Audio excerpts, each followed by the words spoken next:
The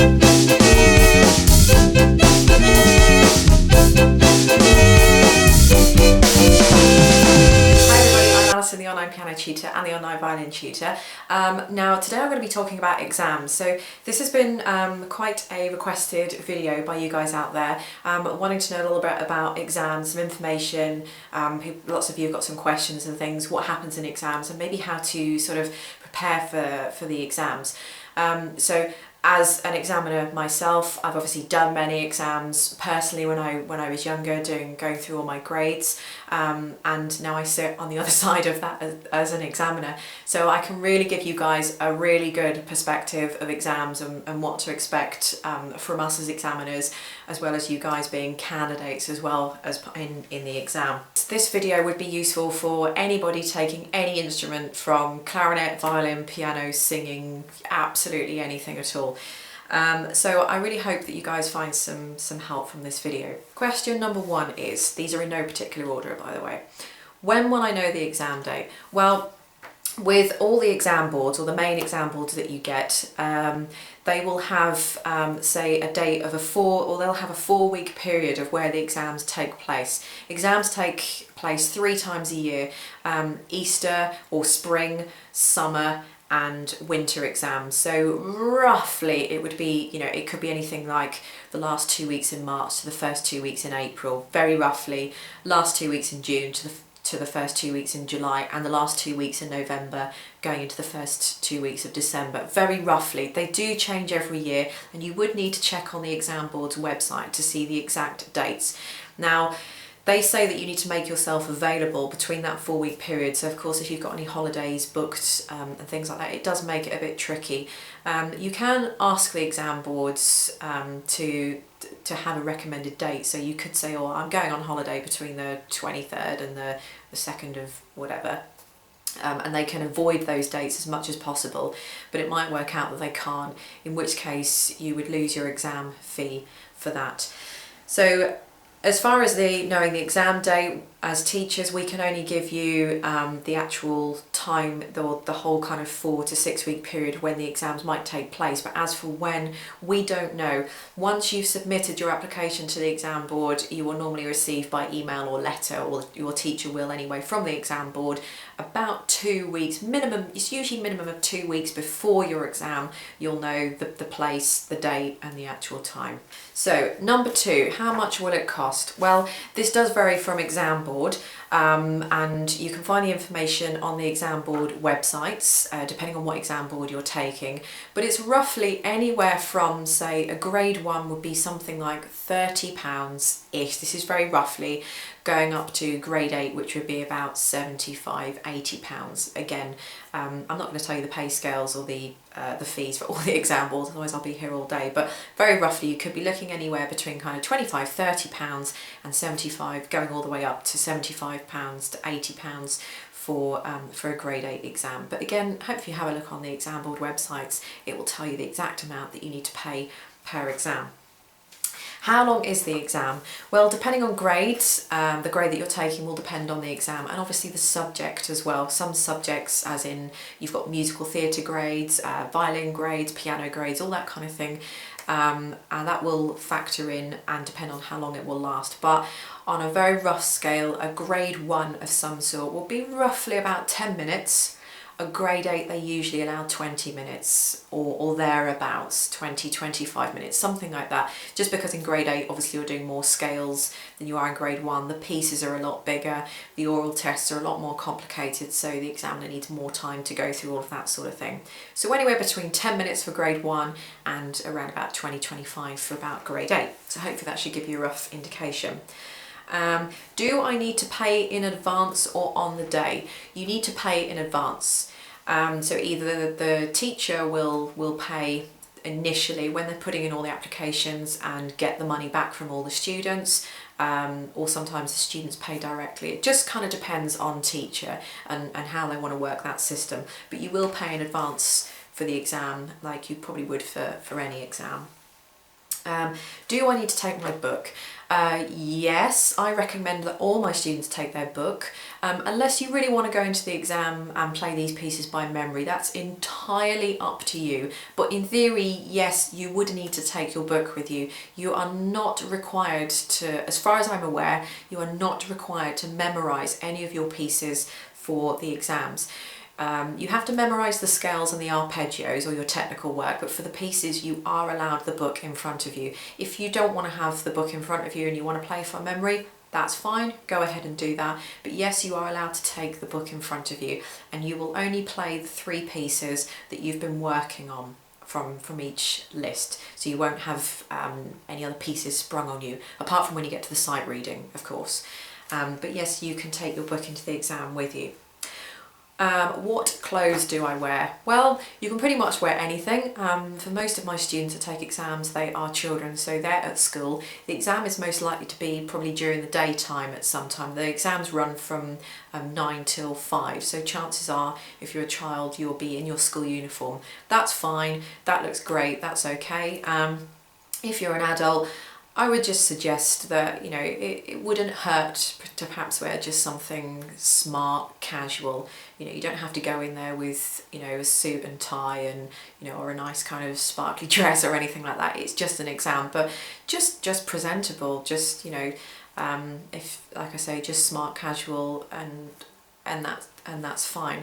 When will I find out my results? It's normally, the bog standard is normally anywhere between, say, a week and a half to 2 weeks for your results. If your teacher has entered you in for your exam, then the results will go to the teacher first and they will relay the results to you as soon as they can.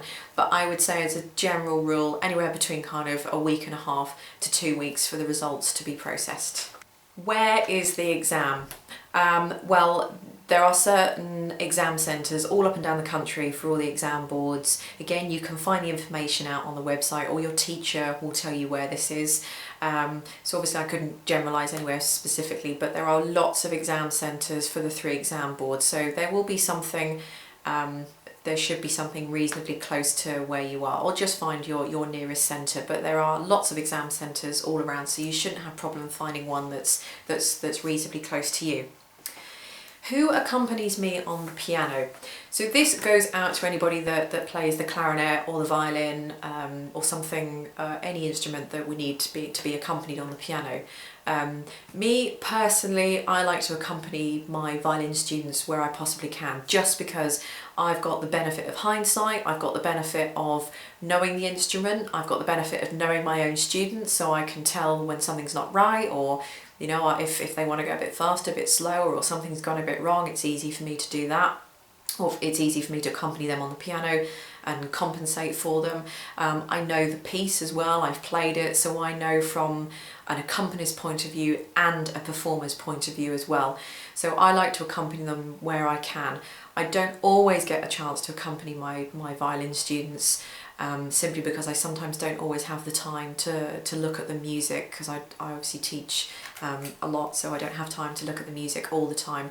And if I'm away examining myself, then I'm not around to do the exam or play for one of my students' exams, in which case there are plenty of accompanying teachers that you can find. You can find them on the internet, musicteachers.co.uk. You can find specific accompanists, or maybe your teacher might know somebody that can accompany you. So as far as who will accompany you on the piano, 9 times out of 10 it's normally the teacher, which generally works best because you've spent all the time in the lessons practicing. If not, it will be someone else, and you'll go for, you know, a couple of rehearsals with them, and they'll meet you at the exam, and you'll do the exam with them.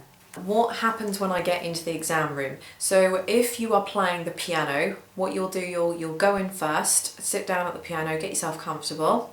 The examiner will be sitting on a table, you know, with all their paperwork and all that kind of thing. You'll usually start with your scales and arpeggios first, then you'll play the 3 pieces, and then in whichever order, sight reading, oral, and then that will be it for the exam. I would always suggest that you never play anything until the examiner's ready for you.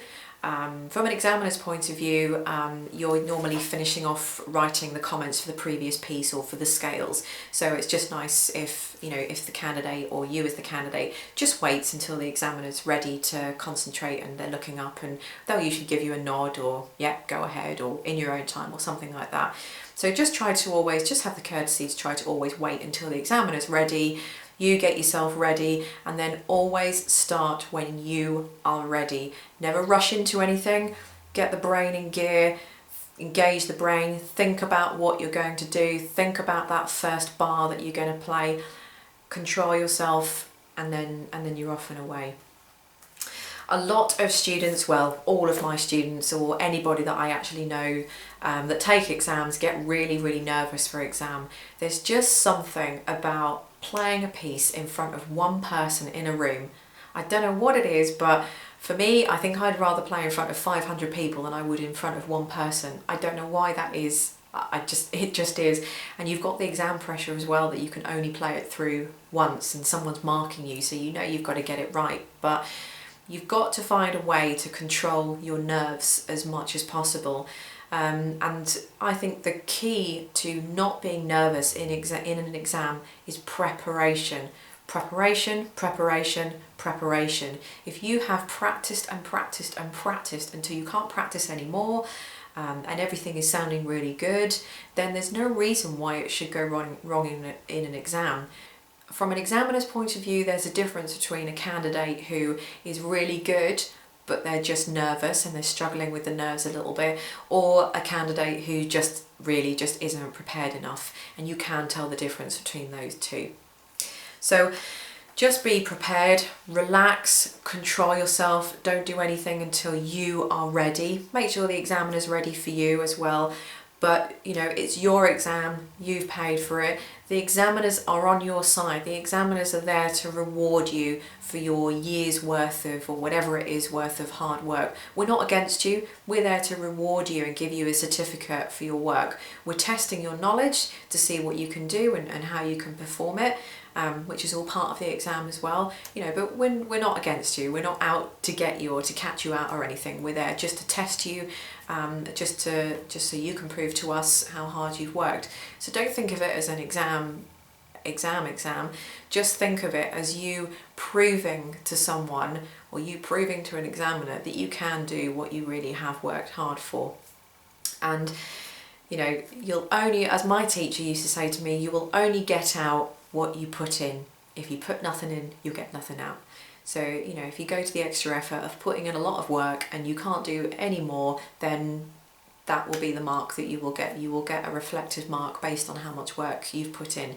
So just try and be confident in the exam. Try and control those nerves. I know it's very, very difficult and it's easier said than done, but you've just got to find a way of controlling those nerves. And there are worse things that you could be doing than going in for an exam. So these are all my personal thoughts as an examiner and a teacher to try and help you guys overcome exams and just answer a few questions with exams. You know, I don't have any right or wrong answers. These are my personal thoughts and opinions that I'm giving to you. So if, you know, if somebody out there doesn't agree with what I've said, then that's fine. That's their opinion and this is my opinion. So this is just completely my thoughts that I'm just sharing with you to try and help you with exams a little bit more. So thanks very much for watching. Take a look at my other videos and I really hope that helps you, and I'll catch you next time.